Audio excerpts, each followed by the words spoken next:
بسم الله الرحمن الرحيم. الجزئيه اللي بعد كده ان شاء الله هي جزئيه الريدنج، القراءه. احنا كنا بنسيب في الجزئيه دي قبل كده في كل درس، في كل واحد ده كذا حد كان مستفسر.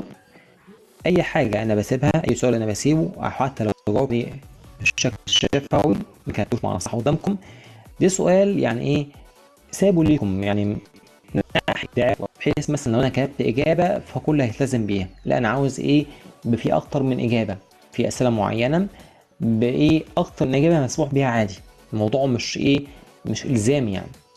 حد ممكن تاني يقول لك ايه، طب الكلمات ديت هنا بقول لي ايه، هات لي كلمات تساوي الكلمه ديت من المقالات اللي احنا قريناها قبل من كده مع بعض، او هات لي عكس كلمه من الايه اللي جه قبل كده. فهي يعتبر دي كلمه واحده، يعني كلمه ايه، ما مش يمين وشمال، يعني انا بجيب كلمه بتساوي الكلمه دي، ما مش كلمتين ايه زي بعض. ما فيش مشكله نحل السؤال ده مع بعض، بس في اسئله كمان مره انا مش هكتبها، ديت تعتبر نواحي ابداعيه، بنمي فيك الابداع، بحيث مثلا ايه ما تلزمش باجابه محدده، زي ايه، زي الباراجراف، زي الكريتيكال ثينكينج هو الاسئله النقديه، تطلب منك تفكير نقدي. لان الاسئله دي كده او حتى باراجراف دوت دي حاجه ابداعيه صفر، يعني ما ينفعش الزمك بجمل محدده. انا لو زمت بجمل محدده كل ايه هيريح دماغي اقول لك ايه احفظ الجملتين دول وايه وخلاص على كده، لا. فانا هنحل السؤال مع بعض عادي، مش مشكله. بس الاسئله الثينكينج او اسئله الذكاء او اسئله التحدي او باراجراف لا، ما يعني ايه، ممكن اقول ملامح ليها الاجابه بتاعتنا شفوي، وليه بقى برضه حاول يعني ايه ممكن تطلب اجابه من ايه، من الفيديو ذات نفسه. تمام، فاحنا نركز مع بعض. اول حاجه معانا هنا بقول ايه، سانم. يعني سانم، سام يعني مرادف. انا عاوز منك مرادف الكلمات ديت من خلال ايه القطعتين اللي احنا قريناهم مع بعض قبل كده، بتاعت القصه وبتاعت الايه الروبوت الايه المعلم. تمام. كلمه amazing، لو احنا لاحظنا هنلاقي amazing ديت بتساوي كلمه ايه، بتساوي كلمه surprising، موجوده في اول قطعه. quickly تبقى instantly. give up quit، وكويت ديت موجوده في القصه بتاعت الحديقه المأساوية بتاعت زينب. بعد كده انا عاوز اوبوزيت او انتونيم للكلمات دي، انا عاوز ايه مضاد للكلمات دي. كلمه لاير كاذب، عكسها صادق. صادق يعني ايه، honest، موجوده في اول القطعه بتاعت القراءه بتاعت الايه بتاعت القصه الحديقه المدرسيه. جلوبال، لوكال برضه موجوده في القصه. لوكال كوميونتي. live يعيش، die يموت، برضه موجوده في القصه. تمام. احنا بس نركز، هنلاقي الكلمات دي كلها ان شاء الله موجوده، عشان كذا حد يقول لي ايه احنا دورنا الكلمات اكتر من مره في الدروس اللي فاتت وما كانش موجوده. لا، كل حاجه موجوده، بس عاوز ان ايه تركيز بس في الايه في الكلمات. تمام. الجزء اللي بعد من كده comprehension strategies، دي حاجات خاصه بالفهم او قطع الفهم. extract information، استخراج المعلومات. عشان نستخرج معلومة معينة من قصة أو من نص أو من قطعة، لازم نقرأ ونفهم إيه هي استفهام مطلوب مننا بالظبط. هبس عن زمان، هبس عن كام العدد، فلازم ألاحظ وأعرف استفهام عاوز من إيه بالظبط. مثال، هنا بقول لي مثلا by the time their human teacher returned everyone had improved but they had also learned something important. Technology can help but it cannot replace the care and connection of a real teacher. ده جزء خاص من القطعة الأولانية الخاصة بالإيه؟ الروبوت teacher، روبوت اللي هو المعلم. تمام. can technology، السؤال بيقول هنا بقى can technology replace a real teacher، هل التكنولوجيا ممكن تستبدل المعلم الحقيقي؟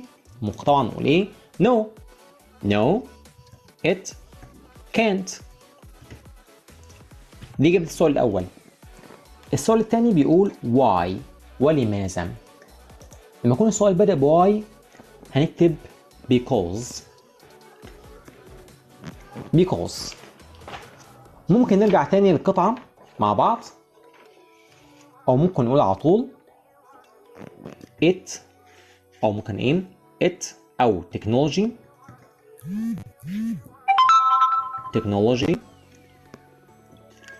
can not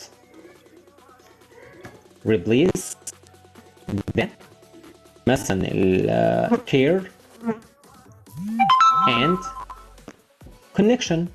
التكنولوجيا مهما اتطورت مش هتقدر نستبدل بيها الرعاية والاهتمام والتواصل. تمام؟ اللي بعد كده ترجمة. AI will be used in many classrooms but it will not replace real teachers. هتبقى طبعا أول واحدة صح؟ سيتم استخدام الذكاء الصناعي في العديد من الفصول لكنه لن يحل محل معلمين حقيقيين. دي أول واحدة طبعا. بعد كده عمل الفريق معا لحل المشكلات. تبقى the team worked together مع بعض لحل المشكلات، مش عشان يصنع مشكلات أو يعمل لوحده، كل واحد لوحده. بعد كده أكمل. The town is planning charity event. A new initiative was started to help collect money for building a hospital. People are already making donations بيتبرعوا بالفعل to support the project. The event will be organized next month and many more donations are expected. Some volunteers might quit. بعد كده choose اختر. The instructions were not clear so I was confused. The students الطلاب customized the app with their favorite colors and tools. I visit a great learning website موقع تعلم. It was surprising to see how fast robot learned. كنا مدهوشين من سرعة التعلم مع الروبوت. My parents are always aware of تعبير على بعضهم aware of. We didn't نحن لم notice the error لم نلاحظ الخطأ until the feedback came حتى التغذية الراجعة وصلت. بعد كده I had to wait تعبير على بعضه wait for. wait بيبقى حرف جر اسمه for wait for. The teacher didn't forget to congratulate Ali for his great work. يبارك له على عمله العظيم. I had an normal day يوم عادي جدا في المدرسة with nothing surprising. ما كانش في حاجة مفاجأة لينا، كان يوم عادي طبيعي. We downloaded احنا حملنا الساينس بيسمح لنا احنا نشاهد التجارب المعملية بشكل واقعي من غير ما نجرب اي حاجة ومن غير ما في اي ضرر علينا. بعد كده اكمل. منال always loves to help her community. منال دايما بتحب تساعد مجتمعها. She started a new initiative بقت مبادرة to clean up the park عشان ننظف فيها الحديقة. With her determination مع إصرارها وعزيمتها she encouraged many people to join. شجعت ناس كتير جدا انها تنضم ليها. The clean up will be بزائد البي will be organized next weekend and everyone is excited to take part. منال is known for being هنجيب بعدها صفة being honest كونها صادقة وأمينة. بعد كده choose اختر. Plants need sunlight, water and healthy soil. بعد كده أحمد trained every day with determination. ده حرف جر خاص بكلمة determination تبقى with determination مع إصرار أو بالإصرار أو بالعزيمة. I felt رقم 3 تقول I felt frustrated بالإحباط when the plants I grew died. لما النبات اللي أنا زرعتها ماتت. بعد كده if I quit now لو انسحبت دلوقتي I will never reach my dream لن أصل لأحلامي لن أحقق أحلامي. This area has cold climate مناخ بارد في الشتاء. We bought vegetables from a local market سوق محلي. نادر was to win the race عشان فاز في في السباق هتبقى motivated تم تحفيزه. We thanked everyone who gave a donation ادينا تبرع لمشروع جديد للمدينة. My dad's reaction رد فعل أبي to my good grades الدرجات الكويسة جدا made me feel proud حسسني بالإيه؟ بالفخر. بعد كده we were إحنا كنا disappointed محبطين بعد خسارة الماتش، كنا متوقعين إن إحنا هنفوز فكنا إيه؟ محبطين عشان خسرنا. بعد كده writing الكتابة. How to write about a robot teacher إزاي نكتب موضوع عن الروبوت المعلم أو معلم الروبوت أو معلم الآلي. تمام كده؟ دي أسئلة متوقعة ممكن من خلال الإجابة بتاعتها نكتب موضوع عن حاجة زي كده. مثال What is a robot teacher؟ إيه هو أصلا المعلم الآلي دوت؟ What can robot teacher do in class؟ المعلم دوت بيعمل إيه في الفصل بالظبط؟ How is a robot teacher different from a human teacher؟ إيه هو الاختلاف بين المعلم الآلي والمعلم البشري بجد؟ What is good or bad about having a robot teacher؟ إيه هو الشيء المفيد أو هي المميزات والعيوب الخاصة بالمعلم الآلي؟ How do you feel about learning from a robot؟ أنت بتحس بإيه وأنت بتتعلم من روبوت مش إنسان بجد؟ تمام؟ دي كلها أسئلة إجاباتها مجمعة في الباراجراف دوت. هنا بيقول لي إيه؟ In the future في المستقبل schools might have robot teachers to help children learn. بمعنى في المستقبل المدارس ممكن تستعين بالمعلمين الآليين دول عشان يساعدوا الطلاب بالتعلم. A robot teacher is a machine that can talk, explain lessons and answer questions. المعلم الآلي دوت دي عبارة عن آلة تستطيع الكلام وشرح الدروس وتجاوب على أي سؤال.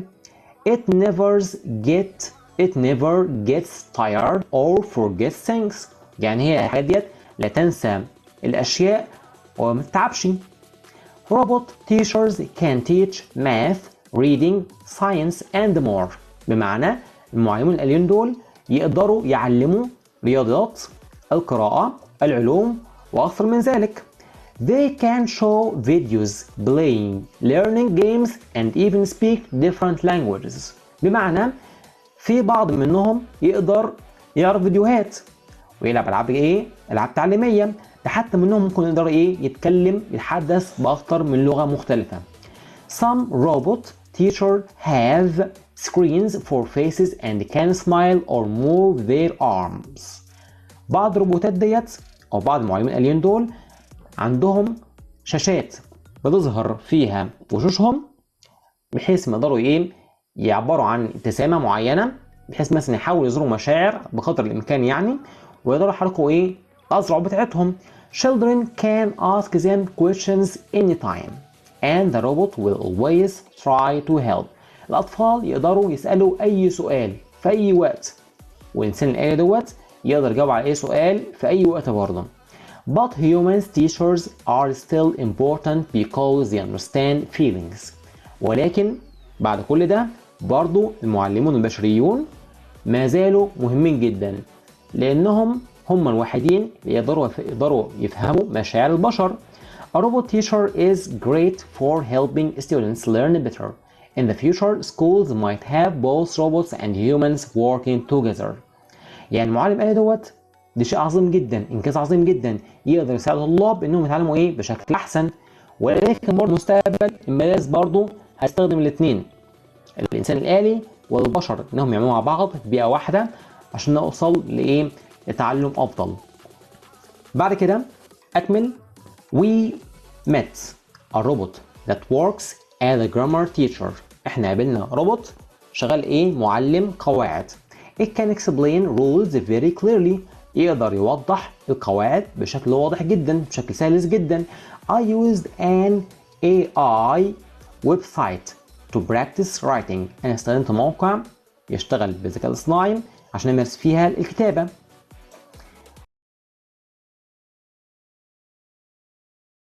تمام كده؟ It helped me right away. ساعدني جدا. Soon grammar lessons. بعد كده دروس الخاصة بالجرامر will be explained by robots all over the world. عن طريق الايه الروبوتات في كل حالة. ذلك they will give us اللي بعد كده قراءة. هنا بيقول لي بقى in some modern school في بعض المدارس الحديثة متطورة robots help children learn. الروبوتات بتساعد الأطفال إنهم يتعلموا أحسن. robot might help student read or answer questions. بمعنى الروبوتات تقدر تساعد الطلاب إنهم يقروا ويجاوبوا على أي سؤال. Some robots have screens and faces that smile and talk. بعض الروبوتات لديهم شاشات ووجوه يقدروا من خلالها يبتسموا ويتكلموا. Teachers use robots to help children who find learning difficult. يعني المعلمين عشان يساعدوا الأطفال إنهم يتعلموا إن هم بيواجهوا صعوبة في التعلم.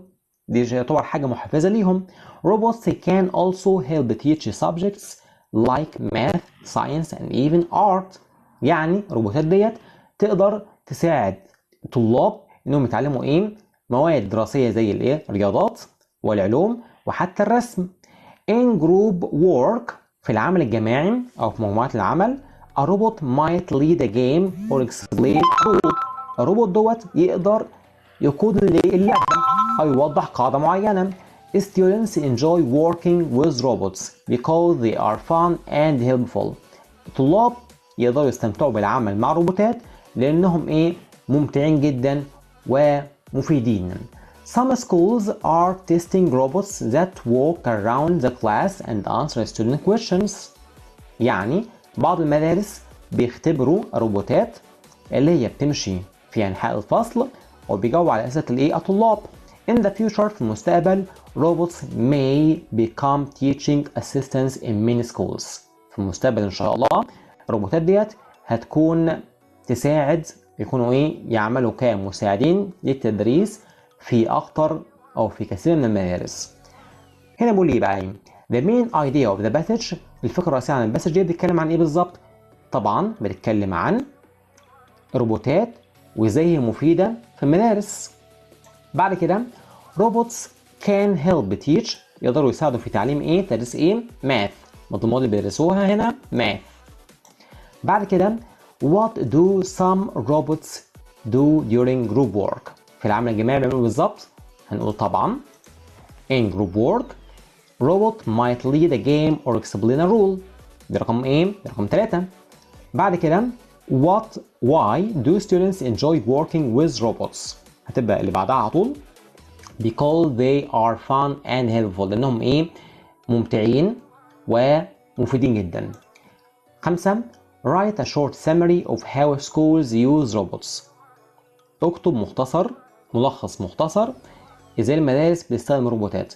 ممكن نجيب اي سطر من هنا بيلخص استخدام الروبوتات في المدارس. ممكن نقول مثلا وليكن teacher use robots to help children who find learning difficult.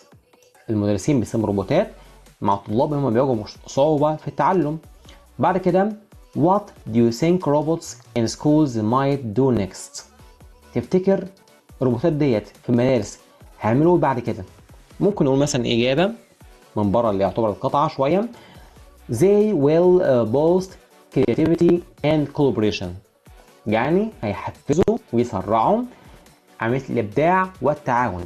احنا قلنا في القطعة فوق اهيت انهم بيدوا قواعد معينة في الألعاب. حتى أطفال هم بيلعبوا ذات نفسهم الروبوت بيتدخل يقول لهم مثلا قواعد اللعبة طبعا بيساعد في في التعاون. برضو الروبوت دلوقتي بيقول في القطعة ان هو بيدرس الرسم فدي برضو بيساعد على الإبداع.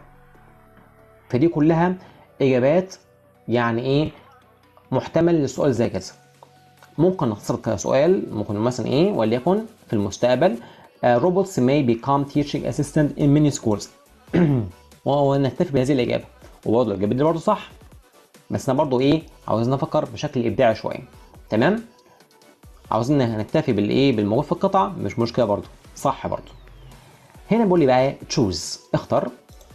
did you تبقى notice the beautiful painting on the wall. هل لاحظت الرسمة الموجودة جميلة على الحيطة؟ notice. the teacher gave us helpful. المدرس ادانا feedback تغذية راجعة. طيب اللي بعد كده the nurse cares for. تحضر بيجي دايما مع كلمة care for. بعد كده the desert has very dry and hot climate. مناخ جاف وحار. بعد كده a party will be held. سوف تقام الجمعة القادمة بوسط مين؟ المدرسة. a new bridge. كوبري جديد will be built. سوف يتم بناؤه على النهر السنة القادمة. برضو الجملة هنا مبنية للمجهول. هنا أكمل باستخدام الصيغة الصحيحة من هذه الكلمات والأفعال. أول حاجة معايا بيقول إيه بقى؟ The new school will be بعدها الإيه؟ البي بي من كلمة opening هتبقى opened. آخرها ED نشيل الأي إن نحط مكانها إيه؟ ED opened. بعد كده the winning team will be given. برضو جملة هنا مبنية مجهول. A big party will be organized. برضو هنا مبني مجهول. على فكرة الجمل هنا كلها مبنية للمجهول. Will all the question be answered. هنزود بس كلمة be زي كلمة ايه؟ answered. هي أصلا مجاوبة هنا اهيت. وهنا هسأل بكلمة ايه؟ بكلمة will بس وخلاص. هبدأ سؤال بكلمة ايه؟ بكلمة will. هل. هنا بقول ايه؟